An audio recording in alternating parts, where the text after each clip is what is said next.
So now we're still in Spain. We're not going to get off Spain. We do want to do one more thing, and that is this myth of this Andalusian paradise. It's the cover. Actually, it's the title of a book that was written in 2016 by Fernandez Morera, a Cuban-born associate professor at Northwestern University, where he takes this idea that Islam is benign, benevolent, and when it comes into a foreign culture, especially like a European culture like Spain, that it comes in as a benefactor, and the people welcome it with open arms. And their track record is so much better than anything the Christians have done.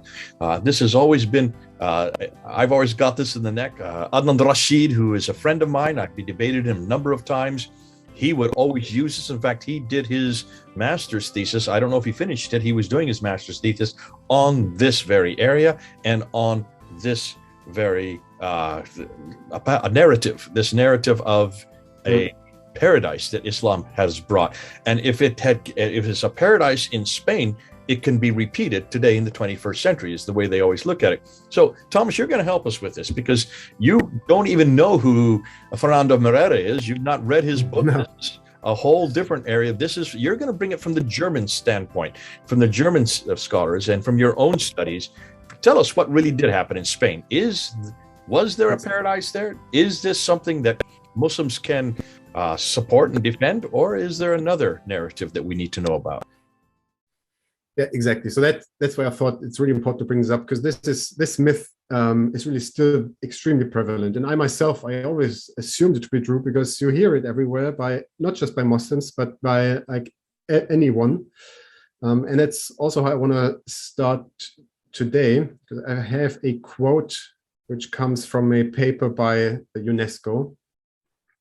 And I just want to read this real quick. So this is from a paper called The Routes of Al-Andalus, Spiritual Convergence and Intercultural Dialogue.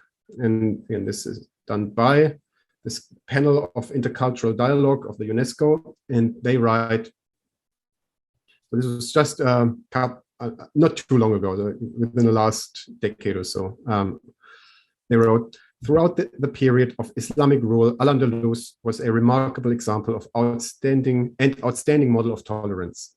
It emerged at the time of the conquest, when the Muslim conquerors undertook to preserve the freedoms of their subjects, protect their fortunes and their property, respect their churches, and ensure their defense. It demonstrates in the clearest possible way the generosity of the conqueror's conduct and policy towards the vanquished in the age of the governors, which resulted in a perfectly harmonious cohabitation and a model of peaceful coexistence between the different races and religions. End quote. Now, anybody with the slightest bit of like understanding of humanity, let's say, will see immediately that this cannot possibly be true. This goes against all human experiences. That like a paradise like this can't even exist, let alone that it did exist in the Middle Ages.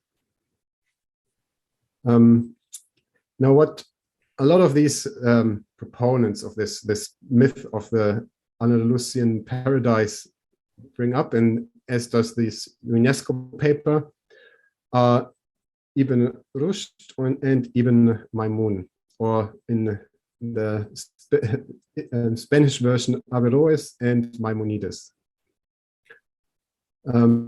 These are always the poster children of this tolerant and perfectly open and philosophically inclined Al-Andalus. And I would just want to go real quick over those two people. So first we have Ibn Rushd, or Averroes.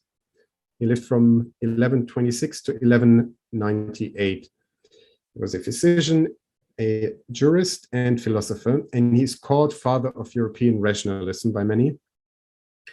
He's famous in the West mostly for his commentary on Aristotle.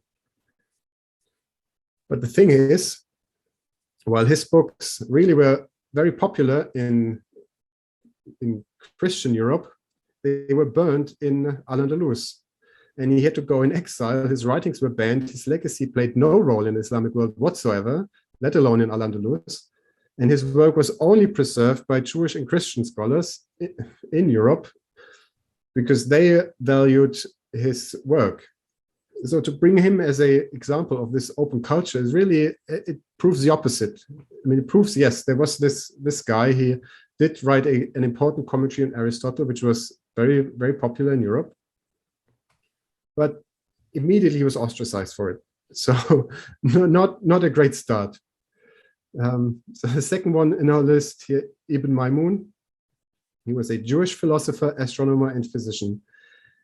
He's one of the foremost rabbinical decisors and philosophers in Jewish history. And again, he had to go in exile. He had to pretend to convert to Islam and was then almost killed for apostasy because the situation in Spain was so bad that he couldn't live there. He then eventually came to Egypt, where he could live then under or within the Islamic or under Islamic rule, but not in Spain, because Spain was not tolerant enough to tolerate somebody like him. And this persecution of these philosophers was by no means the exception in Muslim Spain. That was the rule. And to underline this, I brought some quotes. So first of all, while it's true that there was a brief golden era, maybe a few decades under Caliph Yusuf ibn Tashfin at the end of the 11th century, so a very, very brief period, which was actually the time of Averroes and Maimonides. This was a historic outlier, and it did not leave any marks on Andalusian culture. This was, a few decades max, and then the books were burned, and they were had to leave the country and had to be exiled. Now, the first one was actually tackled this myth that I'm aware of is Ignaz Goldziher. So this myth is actually pretty old, as you can see, because he wrote in 1877 that he wrote a long text called The Spanish Arabs and Islam. And what he does in the text is he distinguishes between Eastern and Western Islam. And he said that in the East, the Abbasids, they were actually patrons of science and started a program to translate Greek scientific texts into Arabic. Whereas in Spain, philosophy was always seen as exotic at best and persecuted at worst. And now I want to quote him real quick. He said, "We are entitled to state that it was the tendency of Eastern Islam in its religious and social institutions to allow the freedom of the mind to prevail beside tradition, whereas the Spanish and Maghribi Arabs, with the Spanish and Maghribi Arabs, the system of religious and social life excluded, at least theoretically, free thinking and allowed no constitutive element beside tradition to prevail or to even exert effective influence." And now I want to again remind people that what we talked about in previous videos, that this Islamic Golden Age in the East, that was mainly a Persian enterprise. And that's what we can see here. That's this tradition of the East. That was the Persian influence, which was open to scientific endeavors. But further in the West, so in Northern Africa and Spain, this wasn't the case at all. And even other like Muslim historians, they saw it the same way. So I've got another quote here. This is from Al-Makari. He lived from 1577 to 1632, and he was a Muslim historian of Al-Andalus. And he wrote, "Philosophy is a science hated in Spain, which can be studied only in secrecy, just as works on it can be kept only in secrecy. The Andalusians industriously and successfully pursue all the branches of science, except natural philosophy and astronomy." So basically, the other branches of science back then, that would have been medicine and mathematics potentially, but I think that's pretty much it, right? So no natural philosophy, no astronomy. No. Although these two disciplines were studiously patronized by the upper classes, the scholars did not dare to expose them overtly for fear of the multitude. Had anyone been reputed to deliver lectures on philosophy or to study astronomy, the multitude would have instantly branded him indelibly as an infidel. He ran the risk of being beaten in the streets and having his house set on fire. Perhaps the Sultan himself, in order to gain popular favor, would have condemned the poor philosopher to death or ordered his book on philosophy to be burned. So that's what the Muslim historian of the 16th and 17th century wrote about Al-Andalus. And what we can see there in Al-Andalus is that the particularly rigid Maliki school of jurisprudence was dominant, which has a fixation on tradition and law and has no room for free thought whatsoever. Study of the books of jurisprudence was even more important than the study of the Quran or the Hadith. So, yeah, I mean, there goes this this fantasy of the paradise of Al-Andalus. It was the exact opposite. It was a dystopia, if you will, like no room for anything outside of tradition and law. And with that, actually come to the end for this presentation. So in summary, what we can say is that looking at the Spanish conquest, the conquest of Spain by Berbers and Arabs started out as Visigoth civil war. The invaders were anti-Trinitarian Christians. The Spanish Christians don't mention any new religion for more than a century. Church sources only mention a rise in anti-Trinitarian beliefs. This anti-Trinitarian Christianity tips over into Islam more suddenly than in the East, and Al-Andalus was not the free-thinking utopia, it was rather the opposite. So just as you've been going through that summary, it's a summary that is material that is new for many of us. We've known about the Andalusian problems with Morera's book that came out in 2016. Goldziher back in the 1920s is much, much earlier, and it's the German schools seem to know about this before those of us here in the West. Interestingly, Morera is Spanish speaking himself, and that's why he went back to the original Spanish documents, and he went right back and went to the very documents that gave the whole historical context and showed that when the Muslims came to Spain, there was no such thing as benevolence. They actually, in many cases, there's case after case where they had all the people in a town and village go into the church. They would lock the church and then they would burn down the church with everybody inside. And you can see the persecution and just the despotism that went through Andalusia by the Muslims is completely opposite than that UNESCO report that you have. Why? Let me just ask you. I mean, before we get into this whole thing with Andalusia and what this myth that has been perpetuated, you're bringing into context a whole different timeline than what we're used to. You're showing that Islam in the West took much longer. You're proving that if you look and see what was happening on the ground, if you look at letters of the bishops, if you look and see what the writing is that took place in that time by those people, they're giving us a different timeline, a much longer timeline, a much slower timeline of Islam actually being penetrated, and that there was an antecedent of anti-Trinitarianism that was there with the Visigoths, that was there with the Ibadis, bring it over and actually introduce it and influence the Berbers, and then the Umayyads who then take advantage of that and move right in and take over then Spain, because the anti-Trinitarian was already there in place. It made for an easy way to take over the power at that time. But this did not happen at all in the 7th century between 622 and 661 that we've always been taught.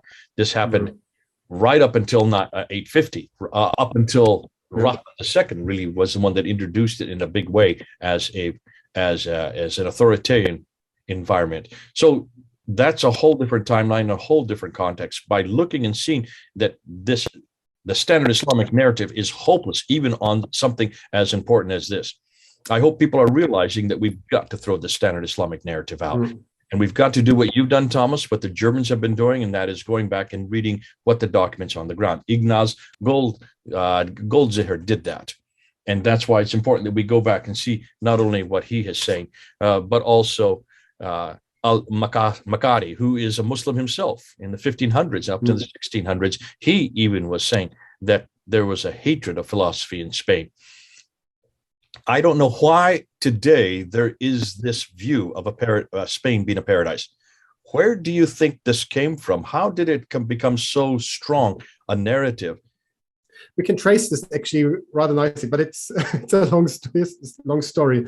So it really starts with let's say the Reformation, because back then Spain was obviously the poster child of Catholicism, and particularly in the Netherlands, which used to belong to Spain, but which then became Protestant. There was a lot of anti-Spanish propaganda because they wanted to be independent, and they used the religion as well. And then this sort of got transferred over to England, where it persisted for a while.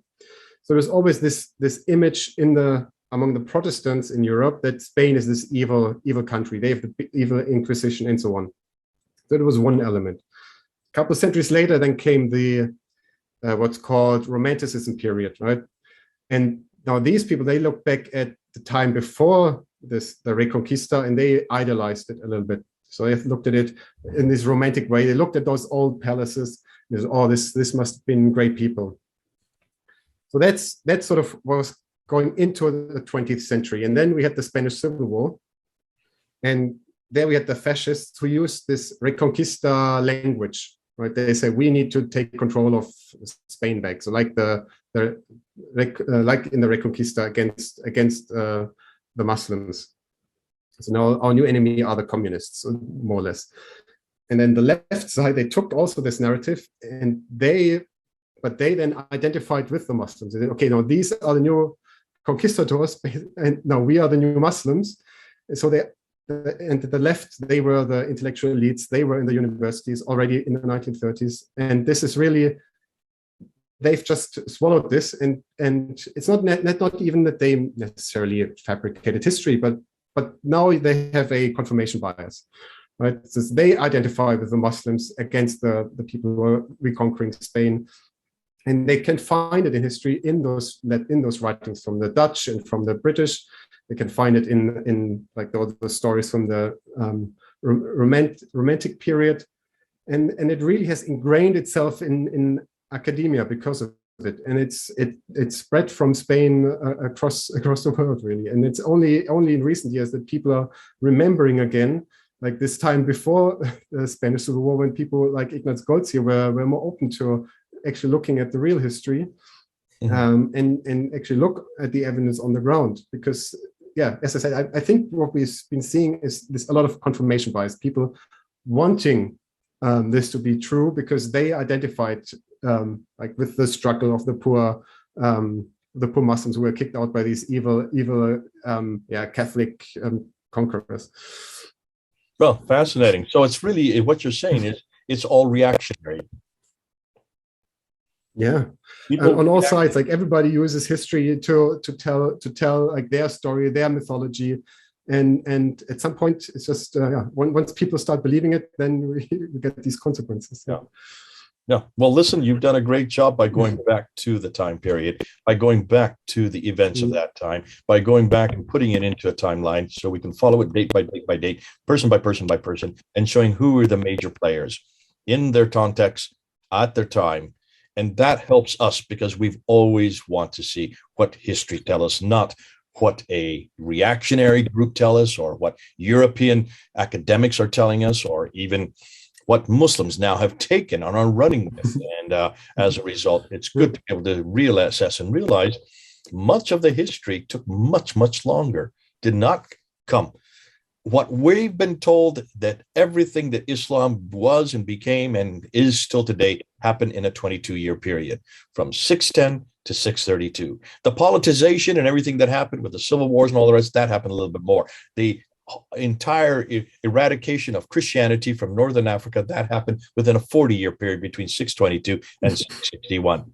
What you're hearing now with these episodes that Thomas is giving us, no, it didn't happen after that at all. And to understand it, go back to the 7th century. Just follow what was happening. Look at the letters that are there. The bishops were writing. The coins are there. The artifacts are there. The inscriptions are there. Even the mosques are there.